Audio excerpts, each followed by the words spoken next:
A gente sabe que, na verdade, eu acho que é importante contextualizar isso, né? Especialmente o público jovem tem atravessado um bombardeamento de ideias, especialmente de viés progressista, né? Especialmente nas universidades e nas escolas.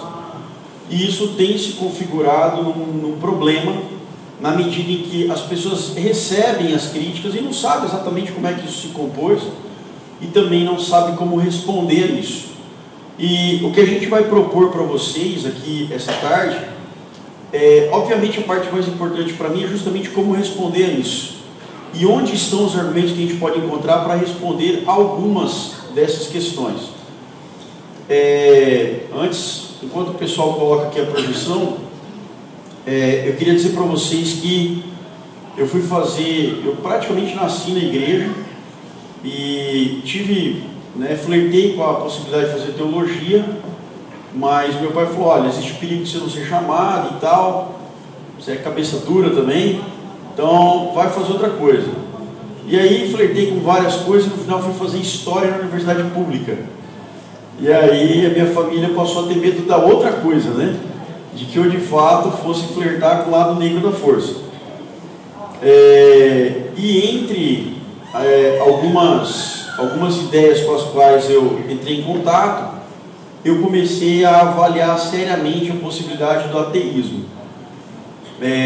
Avaliei bastante isso, né? Chegou um dia em casa que eu sentei à minha mesa para poder trabalhar, preparar as minhas aulas e tal, e aí eu falei: cara, mas nada disso mais faz sentido, né? E aí eu comecei a pensar se realmente Deus existia.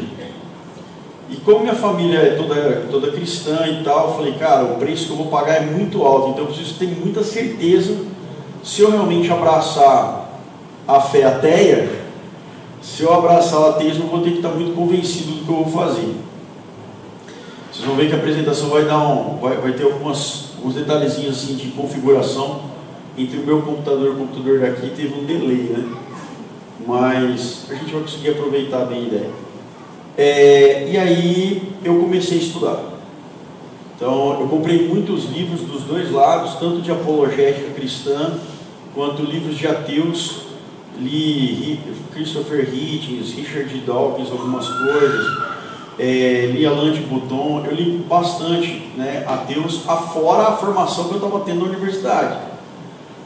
E eu posso dizer para vocês que esse processo não acabou. Eu não cheguei a uma conclusão definitiva, mas eu continuo estudando.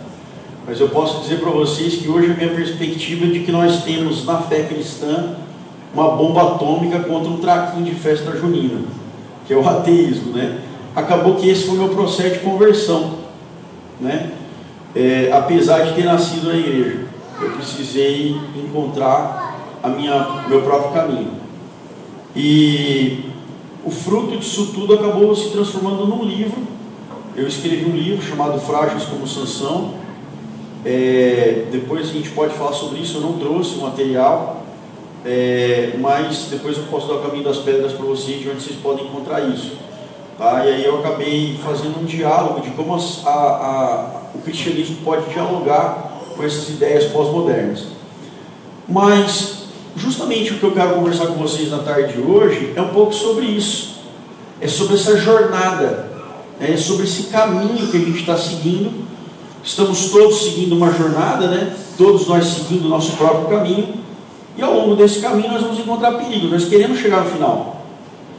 E a questão é como você vai chegar no final e os perigos que você tem pelo caminho. Então, usando essa ideia do caminho como uma metáfora, é que eu pretendo falar um pouco com vocês essa tarde. Afinal de contas, como nós estamos enxergando esse caminho? E isso tem a ver com a nossa cosmovisão. Eu falei isso um pouco de manhã hoje. Cosmovisão é a maneira como a gente enxerga o mundo que está ao nosso redor. Se você usa as lentes do cristianismo, então absolutamente tudo que você ouve, vê, come, os lugares onde você vai, os sites que você acessa, tudo é visto sob as lentes do cristianismo. A forma como você trabalha e a forma como você gasta o seu dinheiro tem a ver com o cristianismo. E às vezes, para nós, o cristianismo é uma conveniência. Nós nos dizemos cristãos, mas agimos como pagãos. Nós oramos para que Deus abençoe o nosso salário, o nosso trabalho, mas nós queremos decidir como gastar nosso dinheiro. A gente pede que Deus abençoe o nosso alimento antes de comer, mas comemos de forma glutônica, né? A gente é glutão ao comer, né? A gente é desesperado para comer. É óbvio que isso é um assunto importante para mim, né? Até porque com essa forma de quibe, né, a gente precisa sempre tomar cuidado com essas coisas. Mas talvez isso seja o que você vê de mais óbvio em mim. Você não sabe o que eu escondo, que pode ser muito pior do que o meu problema com a alimentação. E eu posso estar olhando para vocês aqui achando que vocês são santos, mas no final vocês podem também estar perdidos, no sentido de não estar se encontrando nesse caminho. Então, a minha perspectiva é de que não cabe a mim julgar vocês, nem a sua cosmovisão, mas de alertar a vocês o que significa uma cosmovisão cristã. Quando a gente acredita numa cosmovisão e a gente vive uma cosmovisão cristã, tudo é intencional enquanto cristão. Todas as nossas atitudes são intencionais. Eu falei hoje de manhã aqui e eu acho que é pertinente repetir. Eu tive um problema, eu consegui, me conhecendo e prestando atenção em mim, eu descobri que eu tinha um problema com música. Porque tem estilo musical que eu gosto demais, mas eu percebi que esse estilo musical gerava um gatilho para coisas que não eram legais. O meu comportamento mudava. Então o que eu passei a fazer? Não escutar mais. E aí você vai falar assim: Rodrigo, você está me dizendo que escutar determinado tipo de música é pecado? Eu posso falar para você, depende do estilo de música que você está pensando. O estilo de música que eu gosto não é exatamente pecado, não é um problema, não é uma música ruim, mas ela me provoca e ela me leva a um lugar onde eu não quero estar nessa estrada aí. Então o que eu tenho que fazer? Intencionalmente não escutar mais, porque eu não quero me perder no caminho. Eu não quero que a música seja para mim uma distração do lugar onde eu preciso estar. Compreendeu? Ela não é um pecado. A música tocando lá não é um pecado, mas ela me distrai do caminho que eu preciso estar. Então eu passei a ser muito mais intencional nas músicas que eu escolho para estar no meu Spotify. Na minha lista de músicas que eu escuto, eu passei a ser mais cristão aí. Entendeu? Então, qual a sua cosmovisão? Eu vou ficar apertando o botão aqui, quando não for eu vou pedir para você acelerar aí, tá? Tipo agora. Eu estou apertando o botão e não está indo. Aí você pode apertar o botão para mim. Pode ser? Ó. Não sou eu que estou fazendo isso, né? Ah, então tá bom. Ah, começamos de novo. Beleza. Posso ir? Maravilha. Você é um lindo. Então, a cosmovisão é o quê? Como a gente lê e vive o mundo. É tudo que está ao nosso redor. E depois, olha só, enquanto cristãos, nós temos uma perspectiva sólida, única. Enquanto cristãos, a nossa cosmovisão, ela é uma rocha. Agora, o que o mundo está dizendo para a gente hoje? Ah, que nada, a verdade é relativa.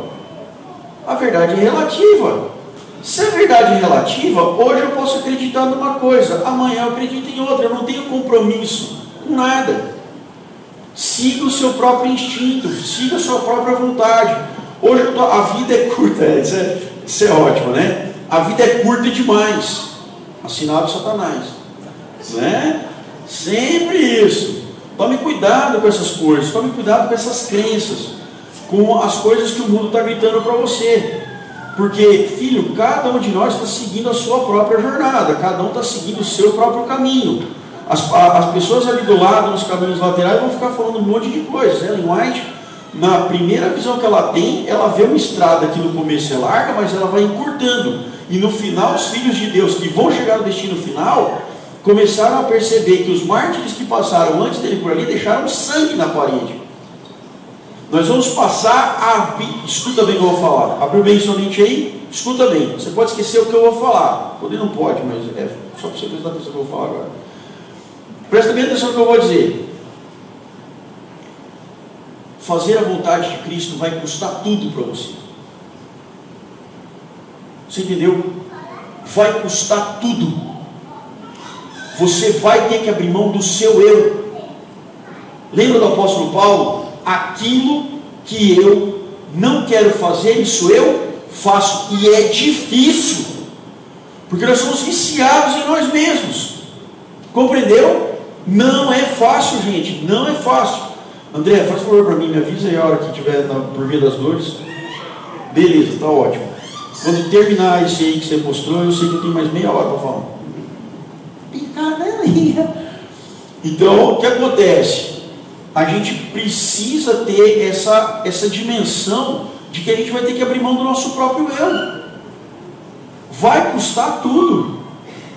A gente vai ter que abrir mão do nosso eu. Das coisas que a gente acha que são legais, mas que nos separam de Deus. As pessoas que passaram antes de nós nessa estrada entregaram tudo. Só que nós estamos andando nessa estrada aqui sem querer entregar tudo. Nós estamos querendo andar. Irmão White dizia o seguinte: na visão que ela teve, o pessoal começou com carruagens, cavalos, pertences, e a estradinha foi subindo, a estradinha foi ficando cada vez menor. Aí tiveram que deixar a carruagem para trás, depois tiveram que deixar os cavalos para trás, depois tiveram que deixar as mochilas para trás, e chegaram com a roupa do corpo lá, mas chegaram. É lógico que a visão que ela teve era totalmente metafórica, mas diz muito do que nós precisamos fazer. Entendeu? Então o cristão ele tem uma perspectiva sólida. Vale a pena viver por essa verdade? Com certeza sim. Isso vai trazer paz na nossa vida. Qual que é a perspectiva da cosmovisão cristã? Fomos criados perfeitos por Deus. É isso que cremos. Fomos criados perfeitos por Deus, mas tomamos uma péssima decisão. Nós escolhemos que o pecado entrasse no mundo. E o pecado entrou no mundo e destruiu o quê? Tudo. Tudo. O pecado é tão mau, o pecado é tão perverso, que ele maculou na nossa mente o quanto ele é mau. Entendeu o que eu falei para você? Vou dizer de novo. O mal é tão mau que ele conseguiu corromper na nossa mente o conceito a respeito dele, de maneira que você já não acha mais que o mal seja mal. Isso é o mal que faz. Quando é que nós recuperamos a noção de malignidade do mal? Quando nós olhamos para Deus. É santificação. Aí você recupera isso. E aí você volta a se assustar com a malignidade do mal. Entendeu? Mas enquanto você está longe de Cristo, adotando outras lentes que o cristão não deve usar, então você está com a noção de mal corrompida. Mas finalmente, pela graça de Cristo, nós fomos o quê? Redimidos. Então veja bem, quando eu vou para a universidade, quando eu vou para o meu trabalho, quando eu vou para a minha escola, eu tenho que ter a cosmovisão cristã de entender que eu sou uma pessoa redimida, vivendo num mundo cheio de pecado, e de que a minha postura, os meus óculos devem ser de manter a minha integridade cristã. Rodrigo, mas a gente deve ser radical. Eu falei sobre isso hoje de manhã. Nós devemos ser radicais.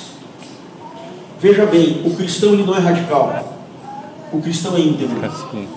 O radicalismo exige que os outros sejam como eu. A integridade é sobre a minha trajetória. Eu permanecerei íntegro. O que vocês vão fazer sobre isso não é mais problema meu.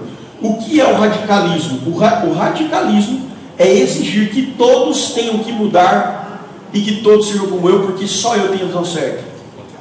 A integridade é a de que eu vou me manter fiel ao que eu acredito, não importando qual seja a postura dos outros. E é isso que as pessoas vão aprender, que o cristão tem que ser íntegro com o que ele acredita. Veja bem, eu vou falar então para vocês de alguns dos problemas, porque no meio do nosso caminho nós vamos ter umas pontes assim para atravessar, ó. Sabe aquelas pontes bamba? Aquelas pontes de corda? Nós vamos ter umas pontes dessas para atravessar na trajetória. E uma delas é o que a gente chama de materialismo. Eu vou usar uma frase aqui que provavelmente você já escutou sobre o materialismo. O indivíduo é fruto do meio em que vive. Essa frase está certa? Agora vocês estão desconfiados, você não ia responder, né? O indivíduo, o ser humano é fruto do meio em que vive? Enquanto cristãos, essa frase é proibitiva. Porque nós somos influenciados sim pelo meio, mas não determinados por ele. E o materialismo diz que nós somos totalmente determinados pelo meio que vivemos. Basta você ler a ideologia alemã de Karl Marx, o manifesto do Partido Comunista de Karl Marx, basta você ler qualquer livro, na verdade, do Freud, ele vai dizer que a gente é determinado pelo meio. Basta você ler qualquer livro do Charles Darwin. O Charles Darwin, o que é a teoria evolucionista? Que cada ser vivo é determinado pelo meio que vive, que o meio obriga ele a se adaptar, obriga ele a evoluir. Então o meio determina o indivíduo. Isso é materialismo. Nós cristãos somos materialistas? Isso é impossível. Não tem como. E eu vou começar usando um silogismo lógico com vocês, para vocês poderem entender por que o materialismo não tem nenhum sentido. Nenhum. Alguém aqui já tomou vitamina C em pastilha? Já tomou? Levanta a mão aqui para ver. Quem já tomou vitamina C? Isso, beleza. Agora vocês espirram para lá, tá? Deixa eu fazer uma pergunta para vocês. Quando você pega a pastilha C e joga no copo de água, o que ela faz? Estou surpreso. Pela primeira vez ninguém fez a trilha sonora da pastilha. Agora fez, né? Agora não vale, mano. Já foi. Você joga a pastilha na água, e o que vai acontecer com a pastilha?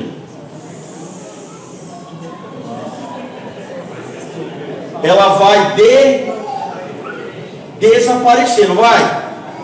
Então ela foi determinada pelo meio, não foi? Foi?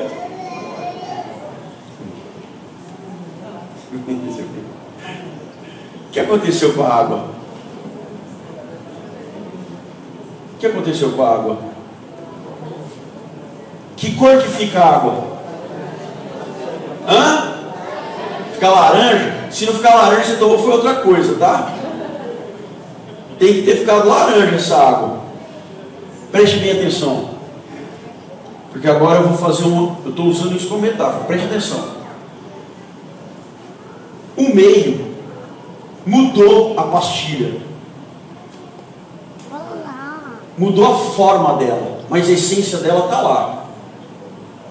Segundo, o meio também foi alterado pela existência da pastilha. Então não há como o meio determinar você, porque sua presença influencia o meio também. Logo, com a sua presença, o meio já não é mais o mesmo. Se você influenciou o meio não vai te influenciar puramente. Você, sendo um cristão íntegro, já influenciou o meio no qual você habita. E o meio não é mais o mesmo por sua causa. Entendeu? Você não é determinado pelo meio. Quer ver só? Você quer ver uma coisa que você nunca vai saber na vida? Como eram seus pais antes de você. Porque no momento em que você nasceu, alguém vai chegar para você e falar assim: nossa, mas ele fala igual o pai. Nossa, ele é assim igual a mãe. Só que no dia em que a gente nasceu, os nossos pais já não eram mais as mesmas pessoas. O meu pai conta que quando eu nasci, chegava o final de semana, ele e minha mãe iam fazer a faxina. Então eles compravam pinga, limão, e eles faziam uma caipirinha e batiam a caipirinha o domingo inteiro enquanto eles faziam a faxina da casa. Aí eles conheceram Jesus. Aí era suco de uva. E depois veio eu, né? Quer dizer, eu vim mais ou menos desse caminho aí. Então, quando eu já cheguei, a galera já não comprava mais bebida em casa. Porque agora tinha uma criança lá. Eu não sei como eram os meus pais antes de mim, mas eu conheci meus pais só com a minha chegada na casa. Eu só conheci meus pais comigo lá. Eu sou determinado pelo meio?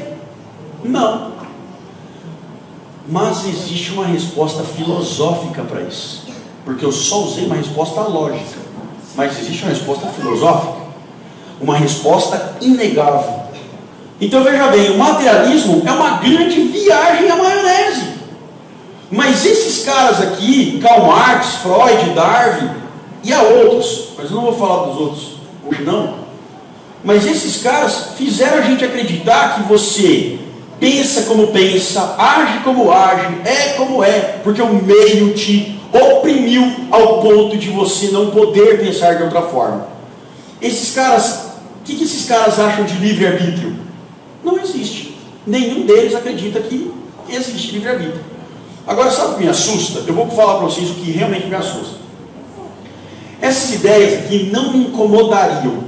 Nada, porque é uma viagem, é uma bobagem.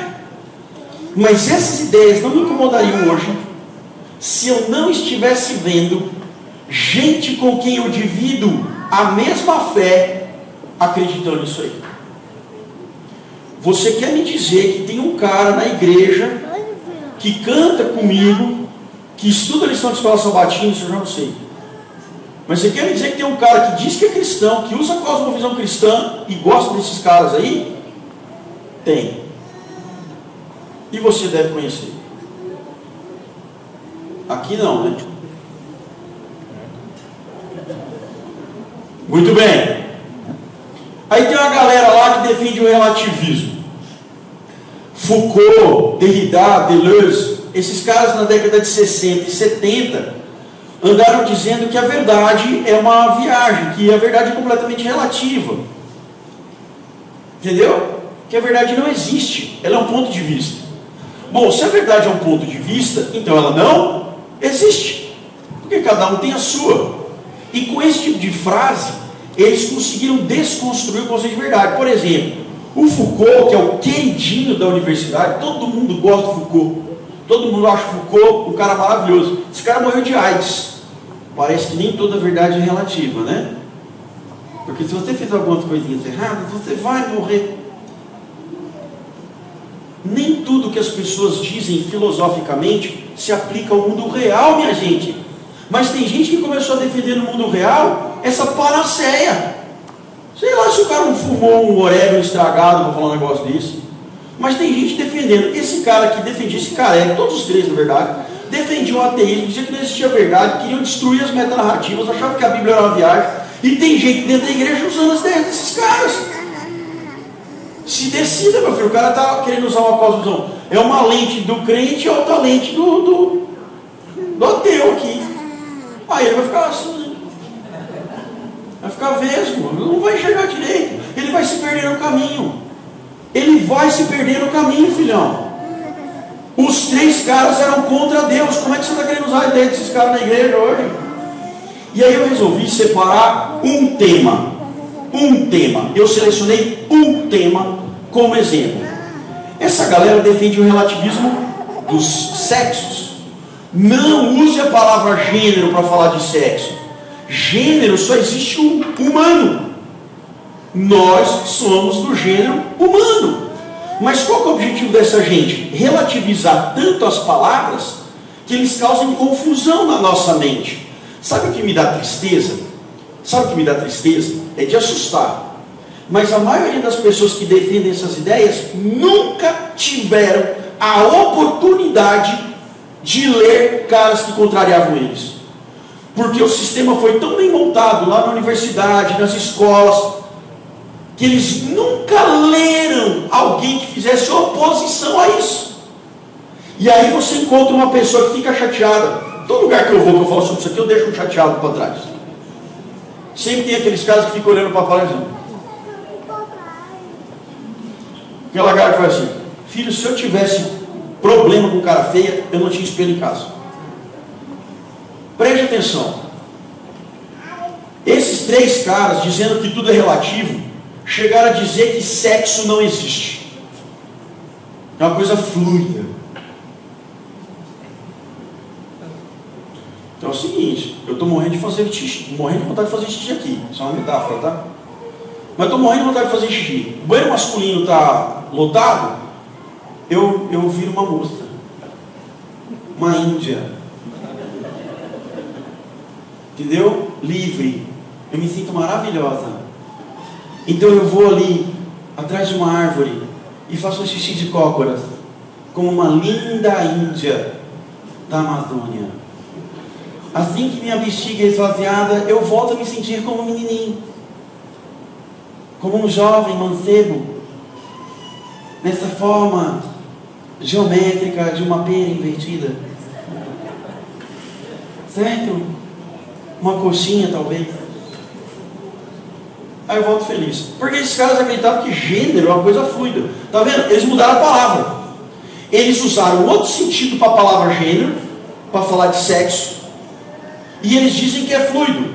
Gente, isso não é brincadeira. A hora que você começa a ler as ideias desses caras, você entra em desespero, porque é gente que parece ser racional que está falando isso.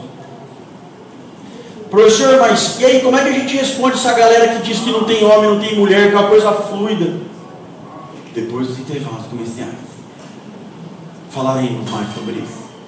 E se você for embora, você perderá isso para sempre.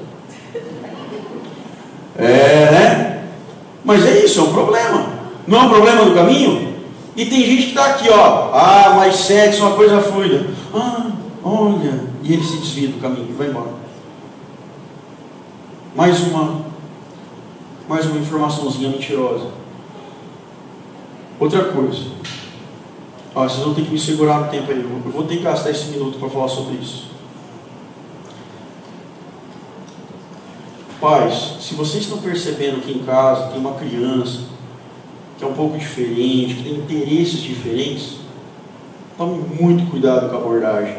Não digam, não, menino não faz isso, menina não faz isso. Não use essa abordagem. Isso é uma abordagem agressiva e equivocada. Senta junto, vai brincar, pergunta por quê, por que ele gosta, brinca junto. Tá? Existe uma abordagem correta para esse tipo de situação e normalmente nós não estamos preparados para lidar com isso. Até acho que seria legal vocês trazerem o Alexandre do movimento Amizades Verdadeiras, que a igreja inclusive absorveu. Esse cara é maravilhoso. Ele é um cara espetacular para dar esse tipo de palestra. Instruir a gente a lidar com esse público, que é um público querido. Jesus morreu por eles, ama eles, quer salvar eles como quer me salvar. E eu acho que a gente precisa pensar melhor sobre isso. Sentimentalismo, olha lá. Aí aqui a gente tem o Herbert Marcuse e o Jürgen Habermas. Eles vão dizer o seguinte, que a verdade, ela não existe, e que tudo que existe na verdade são as nossas emoções, que as emoções são a coisa mais primitiva e mais humana que existe. Então nós vamos destruir a razão e viver só a emoção. Por isso tem gente falando assim, hoje eu estou me sentindo um foguete. Por isso tem cara de 60 anos de idade lá dizendo que está se sentindo como uma criancinha de 6 anos e quer entrar na justiça para poder frequentar uma creche com criancinhas.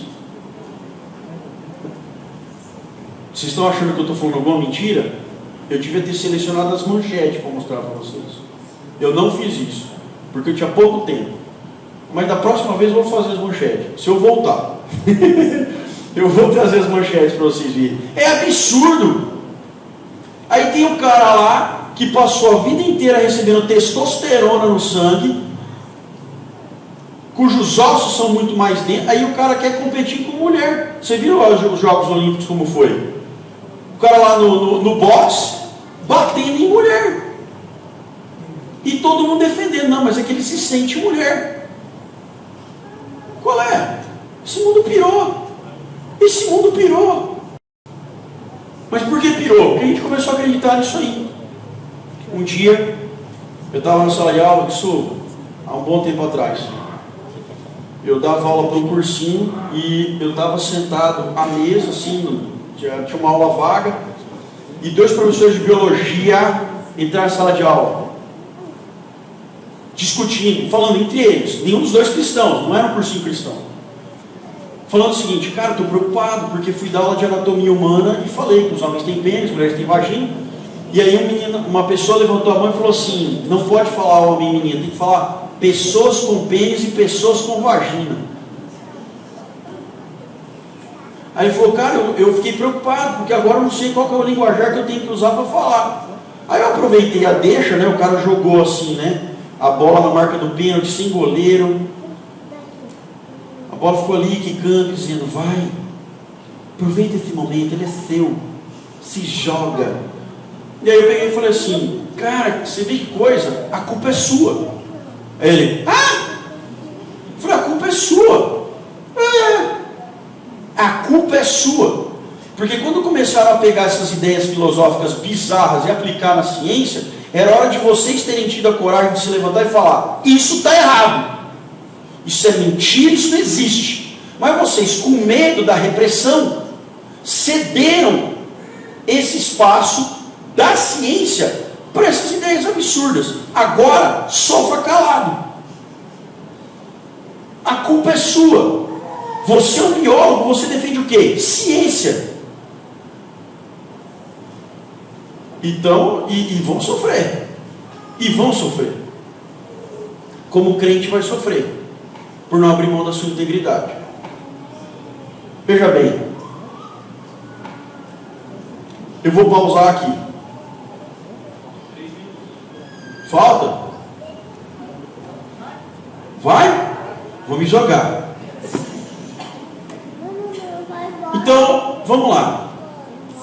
Existem evidências da existência de Deus que me dão condições de andar nesse terreno firme? A primeira que eu gostaria de destacar é a teoria do primeiro motor de Aristóteles.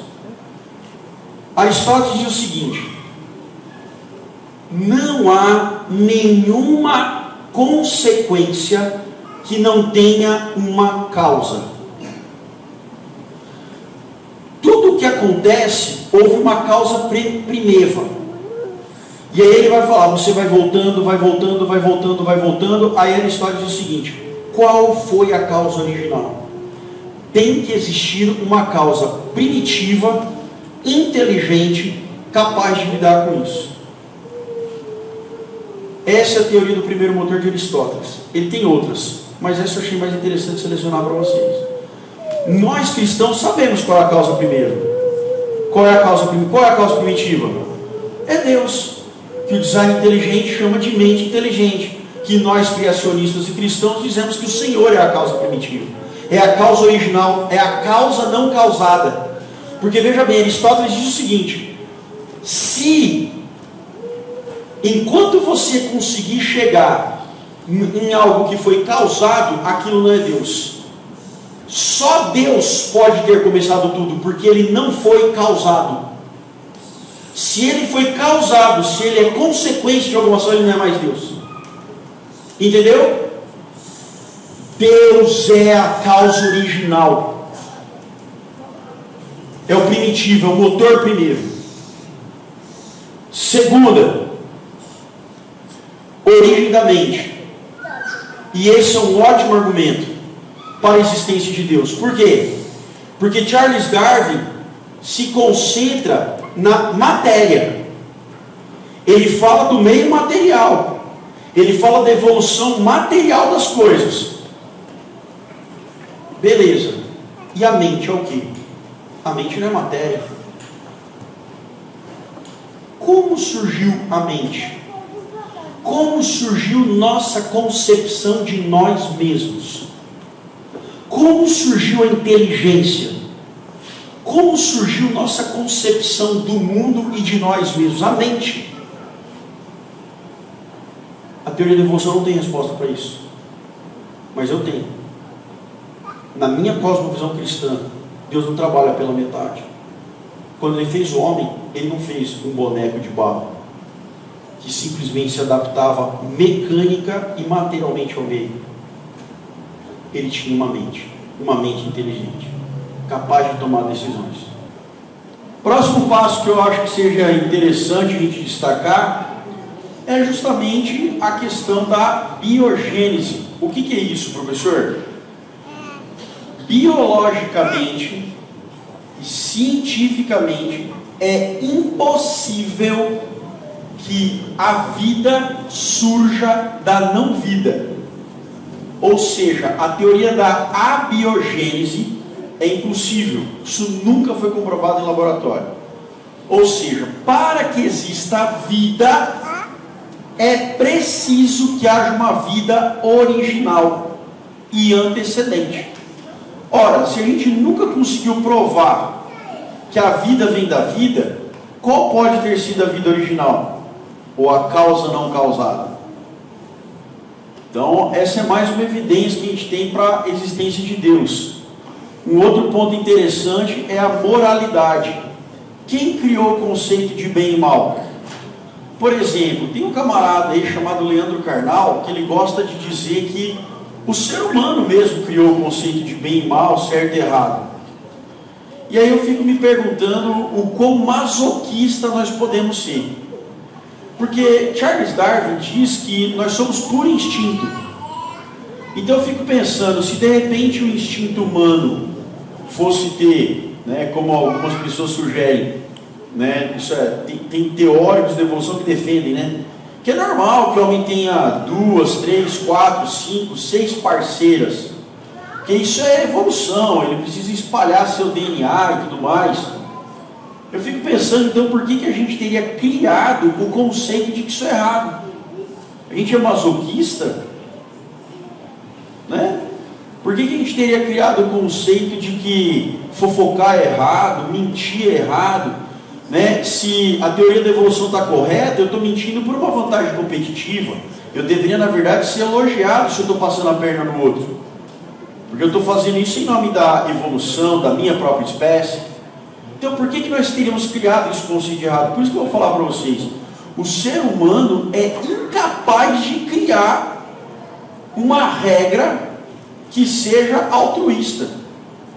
Um dia, eu comecei a fazer a faculdade de psicologia. Tive que parar por causa da pandemia. E, enfim, né, o meu trabalho triplicou. Eu tinha que cuidar da escola do meu filho também. E eu tive que parar. Mas eu lembro até hoje de um diálogo que a gente teve na faculdade. A professora começou dizendo, a primeira pergunta que a professora fez, uma das professoras, ela chegou na sala de aula dizendo assim: o que é que há no mundo que não foi criado pelo homem? Aí o pessoal começou a dar um monte de respostas e tal, e a professora não, ou seja, na verdade ela estava sugerindo o quê? Que na verdade tudo foi criado pelo homem, até o conceito de bem e mal. Aí, vendo que a professora estava conduzindo a aula para esse fim, eu resolvi me manifestar. Falei: professora, tem um negócio que não foi criado pelo homem. Aí ela: o quê? Falei: o amor, professora. O amor é impossível de ser criado pelo homem. Aí ela falou assim: não, porque o homem teve que criar o amor para poder ser aceito pelas pessoas. Falei: professora, isso é mentira. A mentira, o cara diz que ama para poder ser aceito. Mas o amor, ele é altruísta, ele é totalmente contra a perspectiva da evolução. O amor é altruísta. O amor verdadeiro, ele morre para que o outro viva. Não tem como o homem criar por si mesmo amor se a senhora tiver razão. Se a teoria da evolução está correta, o homem jamais amaria, porque ele sempre pensa em si próprio. E o mais forte come o mais fraco. Exatamente. Para que a gente criaria o amor? Se o amor ele se entrega. Aí ela desconversou e tal, e o assunto mudou. E eu nem acho que foi uma observação lá muito relevante. Depois eu peguei essa professora em umas outras situações de calça curta também. Mas eu fiquei muito chateado com a forma como ela conduzia a matéria. Porque ela já tinha intenção ali maldosa de induzir as pessoas a acreditar em algumas coisas um tanto absurdas. um dia ela mencionando, falando da questão do livre-arbítrio, eu falei para ela, professor, existe uma série de autores que contrariam o que a senhora está dizendo. Aí ela cita um, eu falei do C.S. Lewis, ela falou, eu não conheço esse autor. Eu falei, então, professor, antes da senhora fazer suas afirmações, diga que o que a senhora está falando é só um lado, é a sua perspectiva. Existe gente que pensa diferente do que você está falando. E um dia eu estava assim na sala de aula, e uma menina me abordou e falou assim, então é você que fica parando as aulas para discutir com a professora? Aí eu falei, sou eu mesmo. Ela falou assim, eu queria te dar muito obrigado, porque eu não consigo pensar nas respostas, e eu estava ficando muito perturbado. Nesse dia que eu falei do amor, 3 alunos mandaram mensagem para mim me agradecendo. Certamente os que me odiaram não iam mandar mensagem, mas eu fiquei feliz porque a gente percebe que tem gente que está naufragando na universidade. Eu dei um dado hoje de manhã aqui, e eu vou repetir esse dado, porque tem uma galera aqui que não estava hoje de manhã. A estatística dada pela Divisão Sul-Americana é de que 70% dos jovens que saem para fazer faculdade nas universidades não cristãs, 70% dos jovens cristãos que saem abandonam a fé. Porque eles não estudam, eles não entram em contato com outras perspectivas. Eles começam a acreditar que tudo que está sendo dito para eles é verdade, e aquilo não passa de pura vã filosofia. Então, o homem não pode criar o bem e o mal, o conceito de certo e errado. E por último, a gente precisa pensar nas leis precisas da natureza, não é verdade? Como a natureza é espetacular. Mesmo depois de todo o pecado, a precisão da natureza ainda entrega para a gente, aponta para a gente a direção de uma mente inteligente. Pessoal, deixa eu falar uma coisa para vocês. Dá uma respirada aí agora, funda. Tem gente que respira tão pouco assim que a hora que respira até fica tonto, né?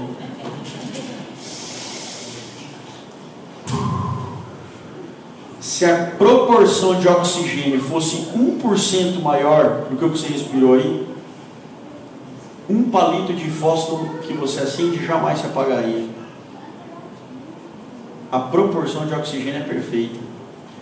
Vocês sabiam que se a nossa distância para o Sol fosse 1% menor, a Terra seria um lugar inóspito para a vida, de tão quente? Eu sei que às vezes parece que Joinville está nesse lugar, né? Mas não é verdade. Se a nossa distância para o Sol fosse 1% maior, a Terra seria gelo eterno. Mas isso não é só isso. Por exemplo, a quantidade de energia que o Sol emite é precisa para a nossa vida, sem nos agredir. Porque a nossa distância e a energia que ele emana é precisa. O Sol é uma estrela de tamanho ideal para a vida na Terra. Aí você vai falar, isso aí foi por acaso. Baita fé você tem. Baita fé você tem para acreditar que tudo isso foi acaso.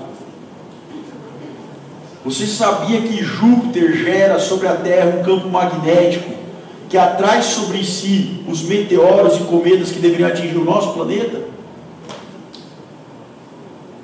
Mas é um acaso, né? Isso foi um acidente, né? Foi, não foi?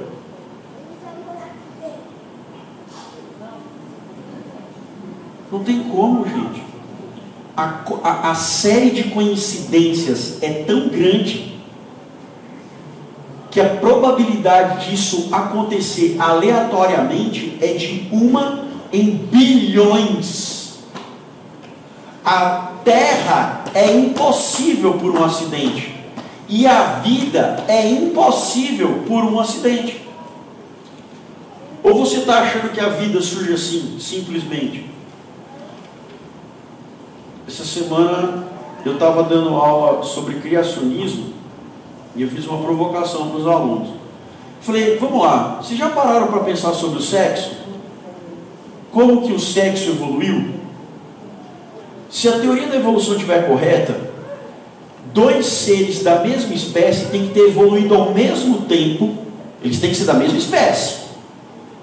Eles têm que ter evoluído ao mesmo tempo, só que um tem que ter evoluído como menininho e o outro tem que ter evoluído como menininha.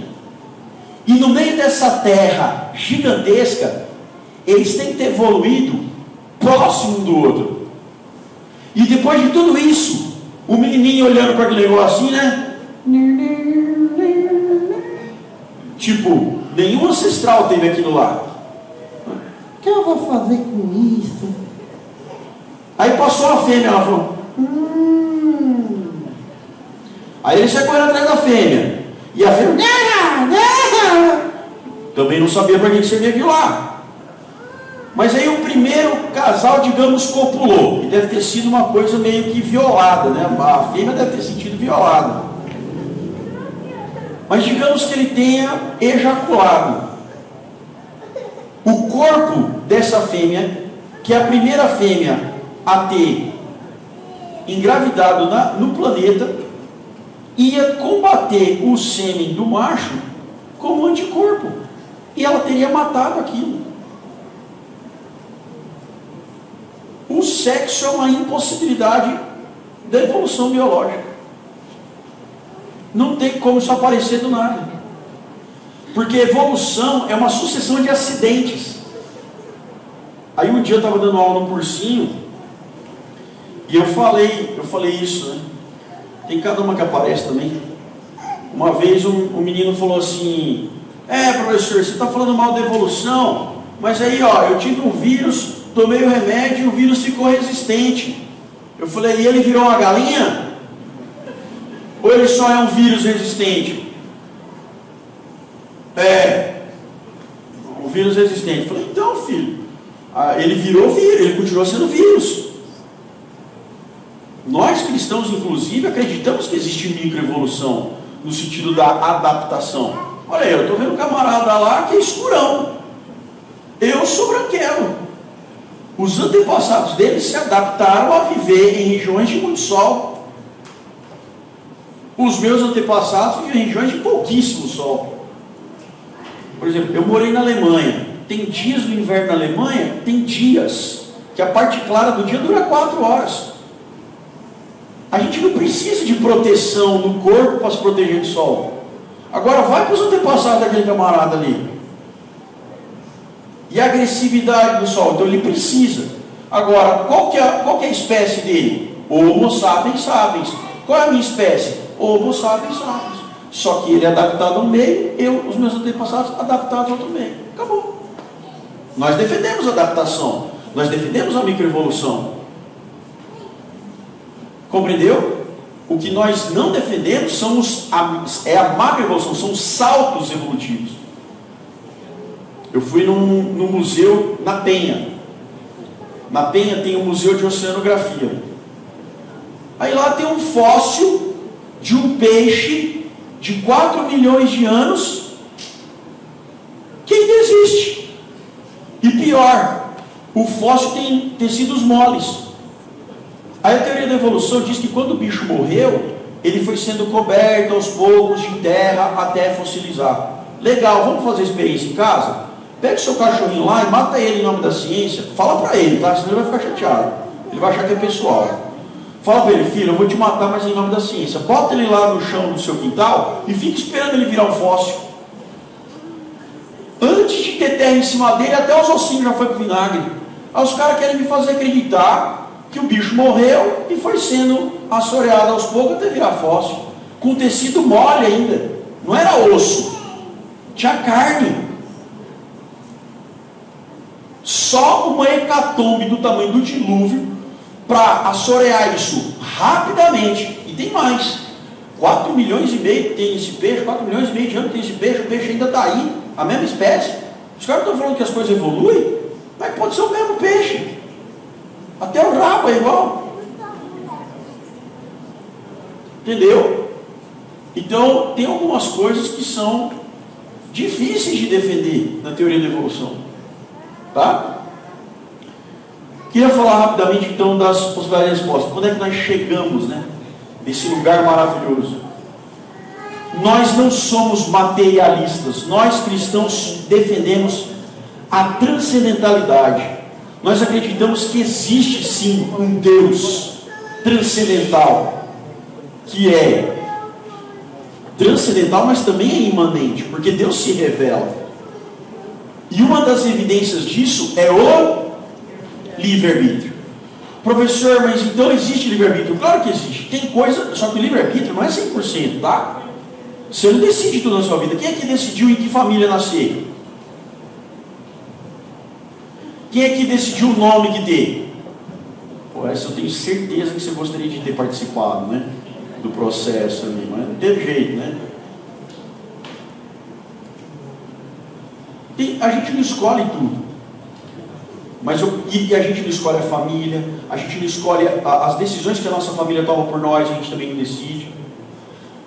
Então onde é que está o livre-arbítrio? Na escolha daquilo que está ao seu redor. Se eu sei que tem um estilo musical que não me faz bem, eu vou escolher um bom estilo musical para que aquilo me influencie para o bem. Entendeu? Mas essa discussão é um pouco longa, eu só vou deixar isso aqui. Mas eu vou falar sobre isso ainda no meu próximo livro, vou escrever. Uma das evidências mais legais que a gente tem é esse cara aqui, Viktor Frankl. Viktor Frankl é um médico espetacular. Esse camarada estava com a tese de doutorado dele pronta. Os nazistas invadiram a casa dele, pegaram ele, a esposa, o pai, a mãe e uma irmã e levaram para os campos de concentração. Aí eles foram perdendo tudo. Ele chegou a pegar a tese de doutorado dele e costurar dentro do forro do paletó. Quando chegou no campo de concentração, mandaram arrancar toda a roupa e colocar aquele pijama ridículo. Sabe o que ele fez? Você acha que ele ficou triste? Ele falou: eu vou decidir não me afetar. Olha isso. Eu decido não me afetar. E recomendo a leitura de um livro desse cara chamado Em Busca de Sentido. Ele diz que as pessoas que morreram no campo de concentração, a maioria delas morria mentalmente antes de morrer fisicamente. E ele diz o seguinte: como é que as pessoas mais bem-sucedidas conseguiram sobreviver e viver depois do campo de concentração com menos traumas? São justamente as pessoas que decidiram que a vida deles tinha um sentido e que esse sentido não era limitado pelo lugar em que eles estavam. Isso não é a nossa vida? Isso não é a vida do cristão? A gente vai viver condições felizes o tempo todo, mas onde está a nossa felicidade? Está em saber que apesar de tudo isso aqui, nossa pátria não é essa. A felicidade que nós temos e a nossa alegria, nossa satisfação de viver, não dependem das circunstâncias, porque nossa fé é muito superior a isso aqui. Essa é aquela hora que vocês falam amém. Bom, vai lá, estou de olho em vocês. E ele diz o seguinte: o ser humano não existe. Olha, até o negócio chacoalhou lá. Está tremendo ali, Gui. O ser humano não existe simplesmente, mas sempre decide como será a sua existência. Eu posso não ter escolhido a família em que eu nasci. Professor, eu não escolhi, eu tive um pai abusivo, tive uma mãe abusiva, tive irmãos que eram assim, ou meu pai morreu muito cedo, minha mãe morreu muito cedo, eu vivi, beleza, isso foi o que a vida fez com você. A sua decisão é o que você vai fazer com o que a vida te deu, ao invés de você simplesmente ser conduzido pelas circunstâncias. Essa é uma decisão sua, e isso é livre-arbítrio. Lembra que eu falei para vocês sobre a questão do sexo? Leonard Sachs escreveu esse livro maravilhoso. Ele não é cristão, tá? E ele escreve esse livro, Why Genders Matter? Por que gênero importa? E ele começa a dizer o seguinte: homens e mulheres, existe ou não existe? Ou é homem ou é mulher. Biologicamente, sinto muito, mas é isso. E ele vai dizer mais: há diferenças biológicas entre homem e mulher. Não dá para um cara dizer, eu sou mulher. Um homem que chega e diz assim, eu quero ser uma mulher, então agora eu sou uma mulher, não é porque ele decidiu que nesse momento ele enxerga melhor. Por quê? Porque mulheres enxergam melhor que homens. Então pare de ficar cobrando seu marido achar a cueca dele na gaveta. Só você vê. Porque mulheres enxergam melhor que homens. E mais, ou melhor também. Por isso que quando a criança nasce, a criança lá no bercinho, bebezinho lá no bercinho assim. A mãe já acorda e sai com... E aí depois ainda vai tirar sarro do marido. Fala assim, ele nem levantou. Mas eu não escutei nada. E é verdade. As mulheres escutam melhor que os homens. Pessoal, o buraco do olho de um crânio masculino é maior que o buraco do crânio de um olho feminino. O maxilar masculino normalmente é quadrado e o da mulher normalmente é angular.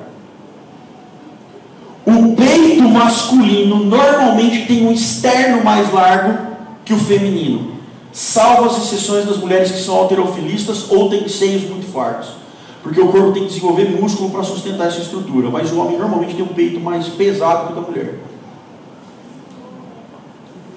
A bacia do homem tem um ângulo de 90 graus. O da mulher, normalmente de mais de 100 graus, 112, 111 graus. Justamente porque ela já nasce preparada para ter filhos. Nossos ossos dizem qual é o nosso sexo. E os caras estão menosprezando isso. A ciência diz que tem diferença. Não acreditem em mim. Aliás, eu até esqueci de falar isso logo no começo. Eu gostaria de pedir uma coisa para vocês, um favor muito grande. Por favor, não acreditem em nada do que eu estou dizendo para vocês. Duvidem de mim. Pesquisem, que eu posso estar logrando vocês. Vão ler. Duvidem de mim. De repente eu sou um fascista. Não é isso que o pessoal fala? Cria um rótulo para anular tudo que eu tenho para dizer? Eu posso ser um fascista. Então duvide do que eu estou falando. Faço questão. Pesquise, filhos. Mas é uma enxurrada de argumentos.